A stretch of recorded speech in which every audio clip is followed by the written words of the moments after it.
the pain of the officer who spoke here, and I think DIG, you follow that one as a specific issue, but also the general issue of how to deal with the people who have been injured. Why is it delaying? Is it because insurance, change of insurance and so forth? And we need to know how to ensure and protect our officers. Compensation of officers and so forth. Continuous training, we agree, a good vehicle, so forth, psychological support, delayed retirement, all that. Police officer, police officer, mnasema you are fearing use of force. Why? The law is very clear. If your life is in danger, or the life of another citizen is in danger, you can use force and use your firearm. Hakuna vile utangojea uende mbinguni kupitia mawe. Afadhali ujikinge ndio tuende tufanye kesi huko mbele wakati what we will be able to do. Na mlisikia juzi, even when IPOA spoke about the recent incidents, I said IPOA has a very difficult task of investigating situations where the police officer was trying to measure the amount of force that is coming against them so that they can repel using the force that they have. So it's not an easy thing in unaamka tu.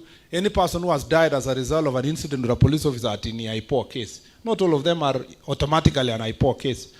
There are cases where police officers are facing danger and they must be able to use their force. And I gave juicy policy directions kwamba police officers have a right to use force to protect themselves. And those officers who will be taken to court because of that, there is a duty on the part of National Police Service to give them lawyers to represent them in court, either by Attorney General or hired directly by National Police Service to represent the police officers. And including those officers that were taken to court juicy, they will all be represented by a lawyer that is hired by the National Police Service or seconded from the Attorney General's office. We deserve to protect our police officers. Hakuna vile na tumesema wapewe all the support that is necessary, psychological support, protection gear when dealing with riotous situations, among others. And I will continue defending our National Police Service and police officers because they cannot suffer working in difficult environment and then at the same time they also be harassed.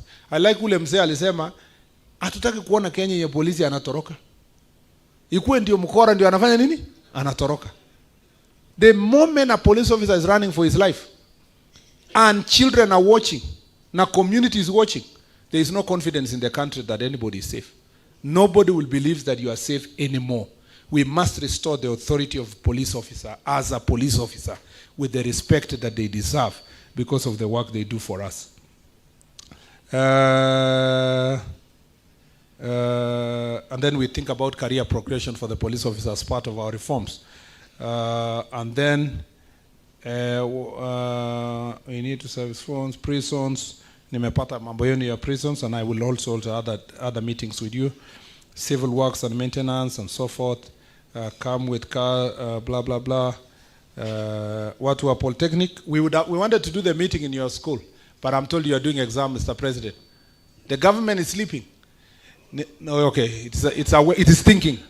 Yeah, so I'm saying, I'm just joking. We would have come to school, but we were told you have exam. Yeah, so if it was not for exam, definitely would have been a better environment for us to come to all the meeting. But now time imeenda, tungepitia pale. Tutaona siku ingine yenye tunaweza kupitia pale ndio tuseme ya siku ingine. And then elders, ninarudi tena tufanye mkutano na wazee wa Tranzoia wote. Tuongee mambo ya mambo hiyo. And then mambo ya mabarabara zenu zote, I am aware, including the one ile ya Kinyoro ward and the promises we made. The government is one. All of us just work for government in different positions. And if you see any success, nilikuwa nasikia mzee mmoja akisema nashukuru Murkomen kwa sababu ameweka sijui so and so akuwe county commissioner. Havana sio mimi. Mimi ni mfanyikazi tu. Unashukuru rais kwanza. Alafu basi mimi ni mtu ya mkono. Unasema kupitia mtu yake ya mkono mwenye ni waziri. And I think we will continue doing this work. So as a minister, even if I'm not in that ministry, it was the government that promised, and we must follow all those infrastructure issues. Tumalize. Mkinikubalia nitaruka. Mambo ya NPR tutaona. We will assess the security situation. Yeah. whether it is necessary to bring the NPR or not, based on scientific advice. Yeah. Tumeelewana mzee? Wapi yule mzee? Yeah, tumeelewana. It's not automatic. It's not automatic because, and I wanted to say this clearly in defense of our security team. You know, NPR inatupatia shida huko Kerio Valley sana. Yeah? Because some of the NPR are the ones, because they have guns, they are using it to commit crimes. So we want to see, by the time we are sending an NPR, we must be absolutely convinced that National Police Service officer cannot take care of. We want to limit ile areas yenye NPR inafanya kazi. And we are even vetting them afresh because we are facing many robbery issues na ukora ingine kwa sababu ya hiyo. So it has to be based on proper security advice. Because the decision yenye ilifanywa last time kuondoa, it was done by Security Council. Si ati Professor Kindiki aliamuka tu na akasema hivi. It was National Security Council after assessment. So we must assess the level of danger before we can make that decision. It cannot be made by the minister namna hiyo tu. It's important to have a proper advice. Mambo ingine, busa, mimi nakubaliana. Tafuteni njia ya kulicense busa. Yeah,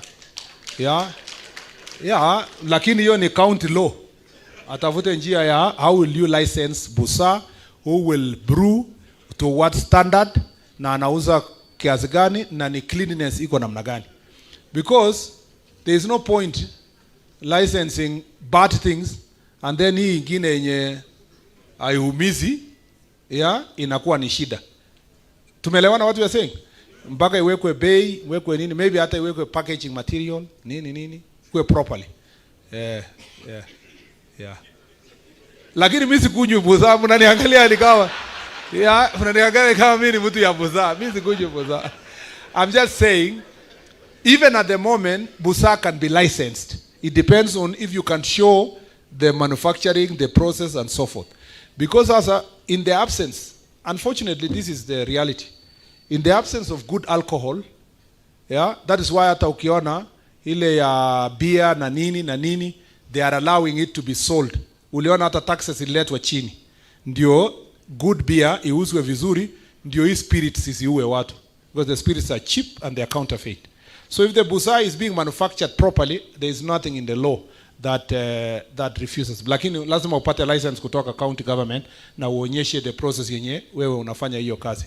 And it's up to county assembly wafanye hiyo kazi vile wanajua. Najua hiyo italete controversy, lakini ukweli that is the process that we need to follow. Na sijaenda any police station yenye police officer wamechukua busa. They don't even bother to carry busa. Yenye iko police station ni Changa. People also understand where the problem is. Changa is the main problem. Alafu na ile busa ingine mnaunda yenye mnaweka suruali ya ndani, sijui nini. Nilienda, si ni ukweli, kwani mnajifanya kama hamjui?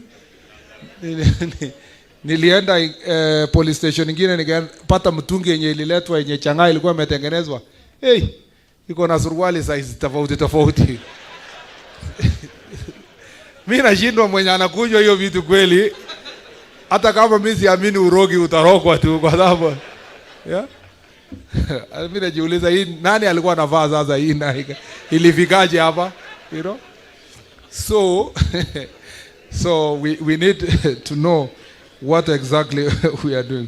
Na sijasema ni ya mwanaume ama mwanamke, but you can guess ilikuwa ni nani. Hatari sana. Ndugu zangu, I cannot answer everything. It will take a long the entire day if I can answer everything. Lakini mambo yote yenye tumepata, we need to give a chance to our leaders. We also have time